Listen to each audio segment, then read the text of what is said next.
लोगोफोर दिनैनि बे गुबुन मोनसे गोदान आपडेट भिडिअहाय नोंथांमोन गासैखौबो बरायहरनाय थालाय बायदि नोंथांमोननिसिम आसा खालामो भिडिअखौ जागायनायनिफ्राय जोबजासिम नायलांगोन होननानै दिनै नोंथांमोनाथ' भिडिअनि ससे टाइटेल आरो ससे इन्ट्र'खौनो नायनानै एसेब्लाबो हमना खादोंआनो जानांगौ दे लोगोफोर जे नोंथांमोननिसिम दिनैहाय आं मा भिडिअनि सायावहाय आपडेटखौ लानानै फैदों। लोगोफोर नोंथांमोना भिडिअनि माखासे फुल आपडेटखौ मिथिनो थाखाय भिडिअखौ जागायनायनिफ्राय जोबजासिम नायलांबाय थाबानो जाबाय दे लोगोफोर। एक्चुअली लोगोफोर आं दिनैहाय सिबुं प्रडाक्शन प्रेजेन्ट बेनारनि गेजेरजोंहाय फैनो गोनां मोनसे मिउजिक भिडिअनि सायावहायनो नोंथांमोननिसिम आपडेटखौ लानानै फैदों दे लोगोफोर। जाय भिडिअआवहायनो फाव खालामनायखौ नुनो मोनदों बर'नि मुंदांखा एक्ट्रेस फुजि बसुमतारी आरो बुकुल नार्जारी बिथांखौ दे लोगोफोर।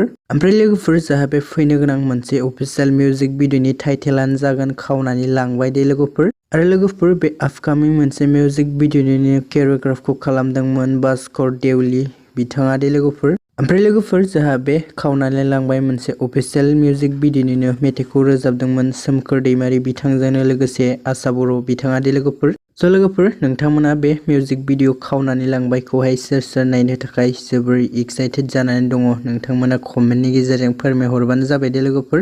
लोगोफोर नोंथांमोना भिडिअखौ नायनो थाखाय माखासे सान नेना थाथ'बानो जाबाय दे लोगोफोर। बिदिब्ला दिनैनि आपडेट भिडिअआ बेखिनियानोमोन दे लोगोफोर। आसा खालामो नोंथांमोना भिडिअखौ नायनानै मोजां मोनदों। भिडिअखौ जुदि नायनानै मोजां मोनदोंब्ला अननानै भिडिअखौ लाइक खालामनानै होबानो जाबाय दे लोगोफोर। आरो सोरबाफोर जुदि चेनेलाव भिडिअखौ गोदानै नायदोंबा चेनेलखौबो साबस्क्राइब खालामनानै ला दे लोगोफोर।